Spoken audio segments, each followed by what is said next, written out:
Let's talk about setting up your students for success when going on field trips or any out-of-school outings. I'm Michelle with the Autism Helper. I'm a TK through second grade self-contained teacher, and this is my classroom. Today I'm going to show you what I do for my students to set them up for success with a field trip. This school year, my students and I are going to a huge Olympic-style event at one of our local high schools called School Games. This is likely going to be a very long day full of unpredictability for my students, and it's probably going to be a little bit hard on staff, but we want to make it as easy on our students and staff as possible by preparing the students for the unexpected. So with that being said, my students have been practicing for months on how to do a meter run, how to throw a ball, and how to do a standing long jump.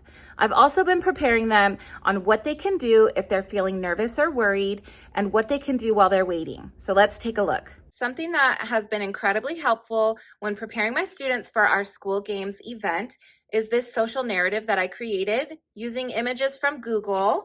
And here we talk about being a great participant, what we are doing, who might be there. Here's the events that my students are going to take place in. And then talking about waiting and letting my students know that this is what they'll be able to do while they're waiting. When it's over, they may win a medal. And then talking about going back to our school and getting pizza. I've been telling my students that they can get a pizza. And then we watch a video that I have linked here. And this is a video of a School Games event so that students can see exactly what is expected. Staff and I are also trying to be very mindful of how my students are going to be feeling on this day. And all of these emotions are very possible for my students to be feeling if maybe they don't win or if they come in last or all of the feelings. So we are going to be taking these visuals with us. We've already been reading them and showing students what it is that they can do when they're feeling these feelings. While we're at the School Games, communication with my team is going to be absolutely vital. So my team and I, we have these little radios that we found on Amazon, and this is how we communicate with each other while we're at School Games. I want my students to have as much fun as possible, but I know that waiting is incredibly hard. All of my students are going to be getting one of these backpacks with their name on it. And I have all different colors over here. And what these are is I used some iron-on vinyl for my Cricut machine. And I have this little iron/steamer here that I purchased on Amazon. I actually keep this in my classroom because you never know when you're going to need a steamer or an iron. And it's come in super handy for things like this where I use iron-on decals. So in each individual backpack, students are going to be getting a variety of musical instruments. Here's a squishy stress ball, snacks for each student, drinks, a light up wand so students can cheer, and then these cool erasable boards that all the students do is they draw and press this and it disappears. Students love these. They keep them super entertained.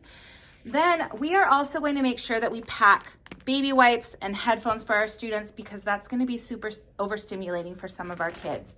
And because we don't have a ton of hands, we are going to bring the wagon so that we can help carry things, or the wagon is also a tool that we can use to help students get from our waiting area to where their activity is if students are having a hard time. The wagon is magical. I highly recommend getting you one. This one I got from Costco, but they have them all over. And I know you're wondering, where do you get the money to buy all of these things? These were purchased by my principal. I have an amazing admin staff and they are willing to purchase things that we need. But I know other teachers asked for parent donations, and making an Amazon wish list is incredibly helpful. And all of these things were purchased on Amazon. So it is easy for parents to go and purchase these and give donations. Parents like to help. It's for a good cause. So that's an idea as well. For more tips and resources to help you help people with autism, like and subscribe to the Autism Helper on YouTube and check out the blog at theautismhelper.com.